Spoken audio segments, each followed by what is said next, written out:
Voici 10 minutes, le podcast des Français dans le monde pour aider tous ceux qui se préparent, qui vivent ou qui rentrent de mobilité internationale. Je suis Gauthier Seyss et j'ai le plaisir de passer 10 minutes avec Emmanuel Roy, ou Roy comme on dit chez les Anglais. On va parler de mode, stylisme. 10 minutes, le podcast des Français dans le monde. françaisdanslemonde.fr. Et on commence par un petit Queen Yaman ou un pudding, alors Emmanuel, à choisir entre les deux gâteaux de tes deux pays. Ah là, je n'hésite pas, j'ai dit Queen Yaman à 200%. Mais évidemment, le seul problème c'est qu'on mange 17 plaquettes de beurre et 24 kilos de sucre, mais c'est meilleur que le pudding, faut reconnaître. Ouais, quand même. Mais après, tu vois, il y a le shortbread qui est aussi très bon et qui se défend pas trop mal. Donc, tu vois, j'ai un peu trouvé pas le parfait équivalent, mais presque. Très bien. Ça veut bien dire que tu te sens bien dans ton sud de l'Angleterre. Rappelle-moi la ville où tu es basé. Je suis à Worthing, c'est dans le West Sussex. C'est à peu près à 30 minutes de Brighton. Et à 1h40 en train de la capitale. Exactement, ouais. Alors évidemment, les auditeurs ont compris, Emmanuel, que tu es originaire de Bretagne, du Morbihan. Tu fais d'abord des études dans le commerce. C'est bien, c'est vaste. Ça te mènera où ça te mènera, tu ne sais pas encore à l'époque. Saint-Nazaire, puis ce magnifique dispositif dont on fait la promo en continu, puisque nos auditeurs adorent passer par la case Erasmus, qui va te permettre de découvrir l'Angleterre. Alors pareil, l'Angleterre, tu vas avoir 2 expériences anglaises, mais pas à Londres. Oui, alors tout d'abord, j'arrive à Coventry, donc avec le programme Erasmus.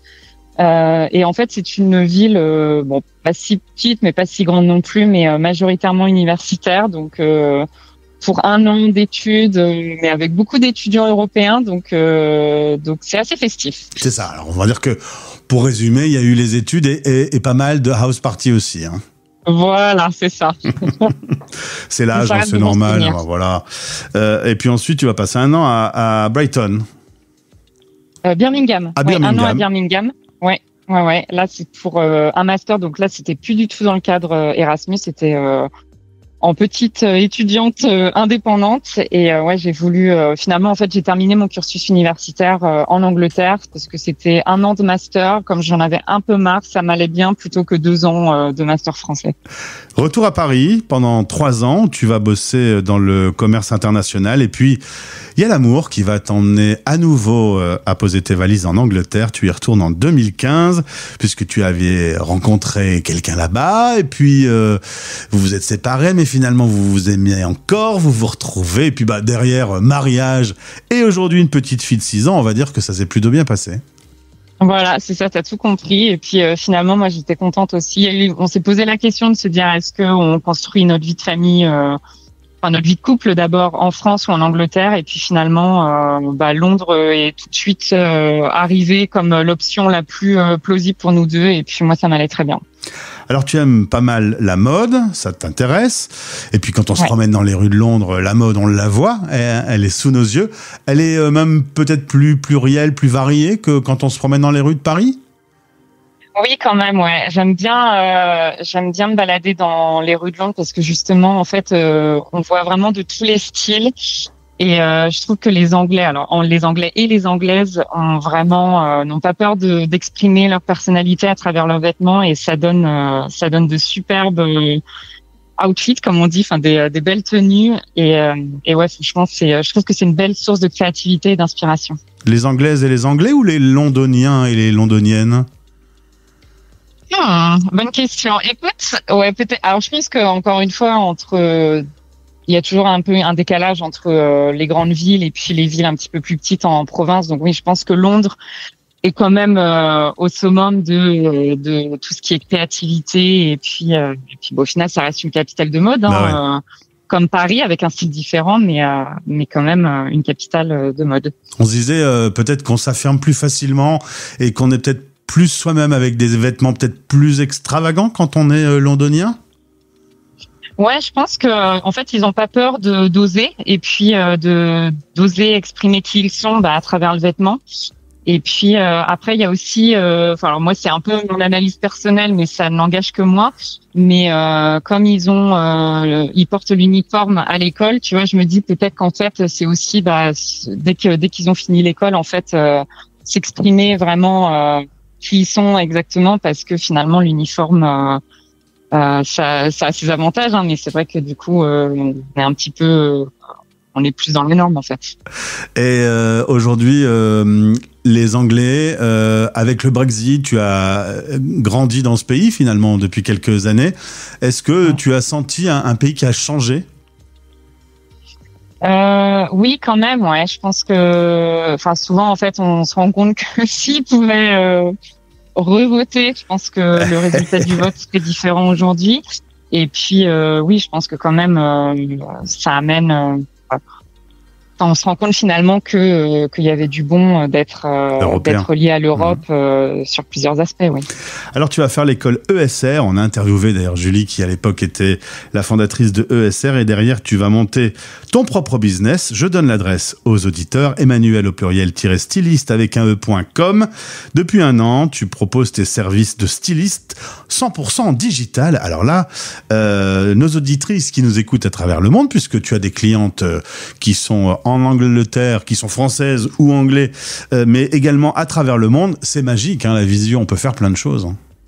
C'est ça. C'est vrai que depuis le Covid, finalement, il y a eu beaucoup d'outils digitaux qui se sont développés, notamment pour le conseil en images et le personal styling. Et en fait, maintenant, on peut tout à fait réaliser soit une colorimétrie ou bien travailler le style, et puis même offrir une bibliothèque de look sans avoir à se déplacer, et tout ça en ligne en fait. C'est ce que je fais avec mes clientes, et puis ça marche très bien. Ah, tes clientes peuvent avoir une espèce de garde-robe virtuelle qui va être à ta disposition pour les aider à coordonner les habits. Exactement. En fait, c'est une plateforme où donc la cliente peut elle-même poster les photos de tous les articles de sa garde-robe, et puis moi en même temps je viens compléter avec des petites trouvailles en personal shopping, et puis après je crée des looks avec soit un mix des deux ou uniquement ce qu'elles ont dans leur garde-robe, et puis après elles peuvent consulter cette bibliothèque de looks comme elles veulent depuis leur téléphone directement. Alors je comprends que s'il y a des stylistes comme toi, des personal stylistes, c'est ça ? Ouais. C'est parce qu'il y a des gens qui se retrouvent face à des couleurs, à des formes, et qui savent pas les coordonner. C'est pas naturel pour certains. C'est ça, exactement. Et je pense que, alors déjà au niveau de la colorimétrie, on a un peu tendance à se diriger vers le noir ou le gris ou des couleurs très neutres.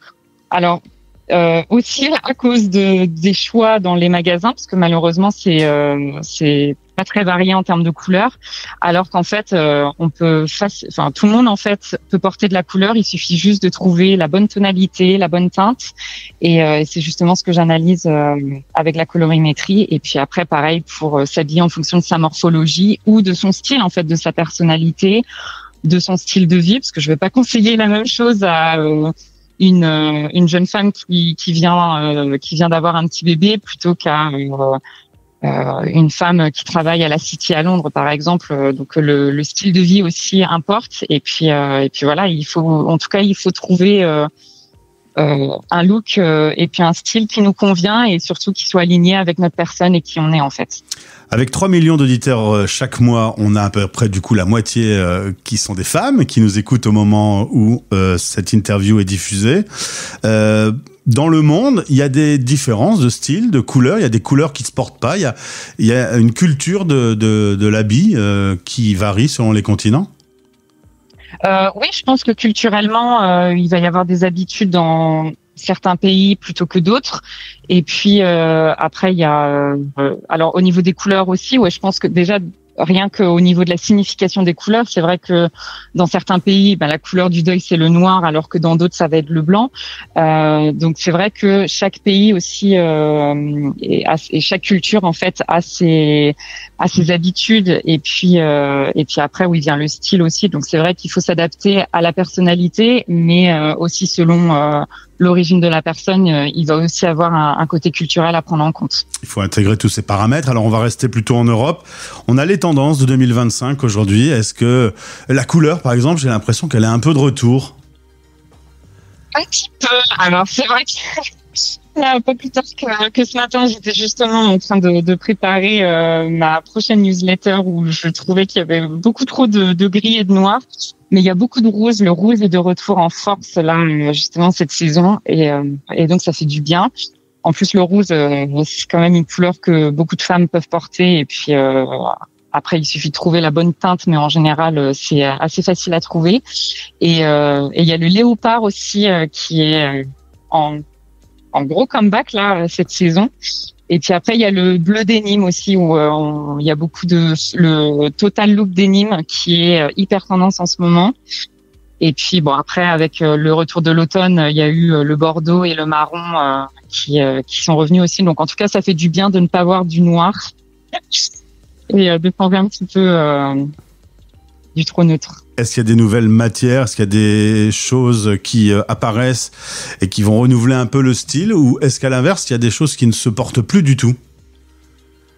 Alors, ce qui se porte plus du tout, enfin moi j'ai quand même tendance à dire que le trop moulant, tout ce qui est vraiment, en fait, l'oversize a un peu pris le dessus, mais même avec les pantalons larges, etc. Mais moi, au final, je les trouve très élégants, donc je trouve qu'il y a énormément de look à créer avec les pantalons un peu plus larges, les wide leg trousers comme on les appelle, et justement c'est beaucoup plus flatteur justement pour presque toutes les morphologies. Donc c'est vrai qu'on voit le jean un peu slim s'éloigner quand même de la tendance. Et puis sinon après il y a quand même il y a un petit peu le jeu des transparences qui revient un petit peu là au niveau de cette saison. Donc voilà, ça donne des belles choses et puis des belles opportunités de look pour l'automne-hiver. Et on est d'accord que toutes les femmes qui nous écoutent peuvent être joliment habillées. Il y a eu pendant des années la filiforme qui s'imposait. Aujourd'hui, on voit qu'Iseult est porte-parole de Dior, par exemple. Ouais. Les choses évoluent pour toutes les femmes. Absolument, et c'est ça qui est super beau à voir, ou même rien que le défilé Etam qui a eu lieu, je crois que c'était en septembre, où c'est pareil, les défilés sont quand même un peu plus inclusifs qu'avant. Je pense qu'il y a un peu de travail à faire, mais c'est vrai que finalement tout corps est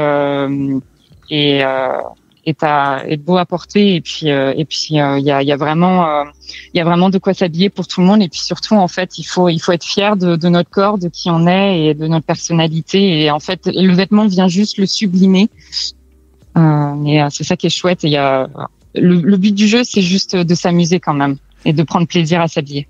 Eh bien, si vous avez besoin d'un petit coup de main pour organiser tout ça, Emmanuelle Roy est disponible pour vous. Le lien de son site est disponible dans ce podcast. Je te souhaite une belle journée dans le sud de l'Angleterre.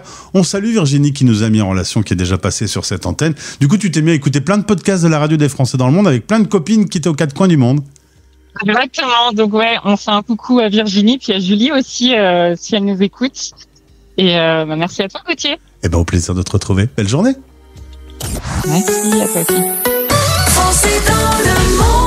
Français dans le monde.fr